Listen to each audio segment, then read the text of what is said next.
একদল লোক আসছে। দূর থেকে তাদের কণ্ঠস্বর শোনা যাচ্ছে।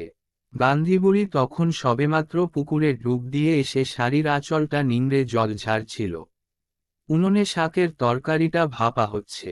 সেটা একটু নেড়ে চেড়ে গান্ধীবুড়ি বারান্দায় এসে বসল। কারা যায়? একচালা ছোট একটা কুঁড়ে ঘর, সামনে এক চিলতে ছোট্ট বারান্দা। গান্ধীবুড়ি নামটা গ্রামের লোকে দিয়েছে। বুড়ি একাই থাকে, ছেলেপুলেও নেই। বয়স 70 পার হয়ে গেছে, কিন্তু এখনো যথেষ্ট শক্ত সামর্থ্য। গ্রামের কারুর হাত কেটে গেলে বা পা ভেঙে গেলে গান্ধীবুড়ি তার সেবা যত্ন করে, ব্যান্ডেজ করে দেয়, ঝোপঝাড় খুঁজে কি সব পাতা টাতা এনে বেটে লাগিয়ে দেয়। সেরেও যায় ঘা প্যাঁচড়া। গান্ধীবুড়িকে গ্রামের লোক খুব ভালোবাসে। শোনা যায় অনেক ছোটবেলায় নাকি তার বিয়ে হয়েছিল। লোকটা ছিল নিতান্তই কোনো এক ঘাটের মরা। 19 পেরোনোর আগেই বিধবা হতে হয় গান্ধীবুড়িকে, আর সেই থেকে সে একা থাকে এই গ্রামে। একদল লোক মার্চ করতে করতে গ্রামের রাস্তা দিয়ে চলে যায়। রাজনৈতিক স্লোগান তাদের মুখে, সাম্রাজ্যবাদী শক্তির হাত থেকে আমাদের সমাজ ও দেশকে মুক্ত করতে হবে। দেশের কাজে যুক্ত হতে হবে সবাইকে, হাতে হাত মিলিয়ে। প্রতিবাদ চাই, সংগ্রাম চাই। তবেই আসবে স্বাধীনতা। স্বাধীনতা কথাটা পুরোপুরি না বুঝলেও গান্ধীবুড়ির মনে দাগ কেটে গেল। সেই কোন এক ছোটবেলায় জীবনটা যে তার ছিনিয়ে নেওয়া হলো, পরাধীন করে দেওয়া হলো, সেই থেকেই তো চলছে এই ধারাবাহিক রোজনামা। কি আছে এই জীবনে?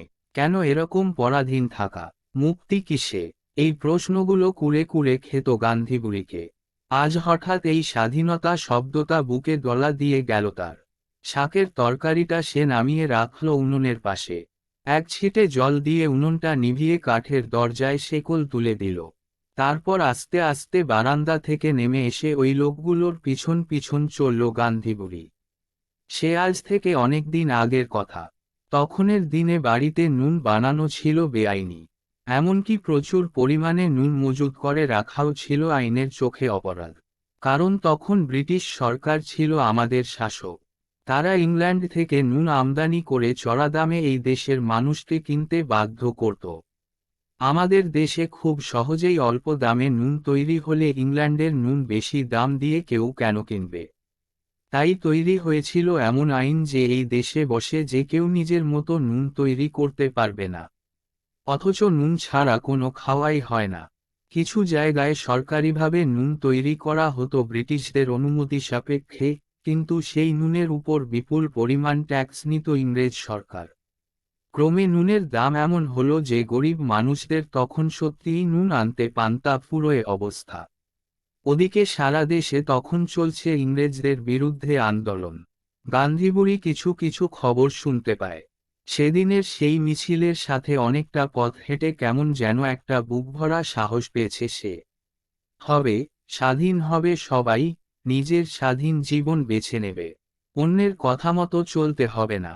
কিন্তু তার জন্য আন্দোলন চাই, প্রতিবাদ চাই, চাই লড়াই। নুনের খবরও একদিন তার কানে এলো। অদ্ভুত এই আইন।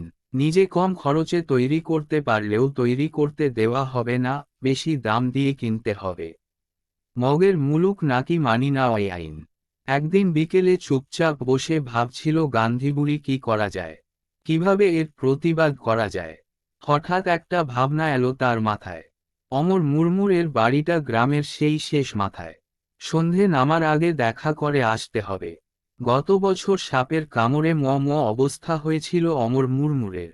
এই গান্ধীবুড়ির সাহায্যে কোনো ক্রমে প্রাণ বাঁচে তখন। পায়ে ন্যাড়া বেঁধে কাছাকাছি ডাক্তারকে খবর পাঠিয়েছিল গান্ধীবুড়ি।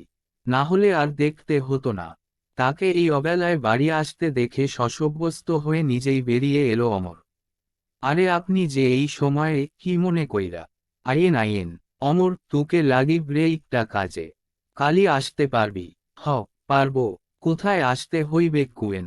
তাইলে শোন, তুই আর তোর সাথে যে কাজ করে গণেশ আছে না, ওকেও লিয়ে একসঙ্গে আসিস আমার ঘরে।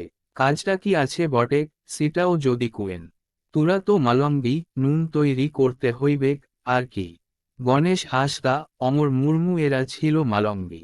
মালম্বি বলা হতো তাদের যারা খেতে জল জমিয়ে জমিয়ে নুন তৈরি করতে জানত। ব্রিটিশ সরকারের অধীনে লবণ কারখানায় কাজ করত এরা। এদেরকেই সঙ্গে নিয়েছিলেন গান্ধীবুড়ি। কিছুদিনের মধ্যেই গ্রামের সব মানুষ, বিশেষ করে মহিলাদের একত্রিত করে গান্ধীবুড়ি তৈরি করে ফেললেন নুন তৈরির ভিটে। স্থানীয় মালঙ্গিদের সাহায্যে তৈরি হলো নুন, দেশীয় নুন। আর সেই খবরে ব্রিটিশ শাসকদের রোষে পড়লেন গান্ধীবুড়ি। পুলিশ এলো মেদিনীপুরের এই গ্রামে, আর গ্রেফতার করে নিয়ে চলল গান্ধীবুড়িকে। পিছনে 500 লোকের স্লোগান তখন বন্দে মাতরম। শুরু হলো বাংলা তথা ভারতের স্বাধীনতা আন্দোলনের এক ঐতিহাসিক অধ্যায়। 63 বছর বয়সে গান্ধীবুড়ি প্রথম যুক্ত হলেন দেশব্যাপী স্বাধীনতা আন্দোলনে। অমর অক্ষয় হয়ে রইল তার সাহসের কাহিনী। জানো এই গান্ধীবুড়ি কে ছিলেন? তিনি আর কেউ নন, আমাদের অতি পরিচিত অশীতিপর অক্লান্ত মুক্তিযোদ্ধা মাতঙ্গিনী হাজরা। সমাপ্ত।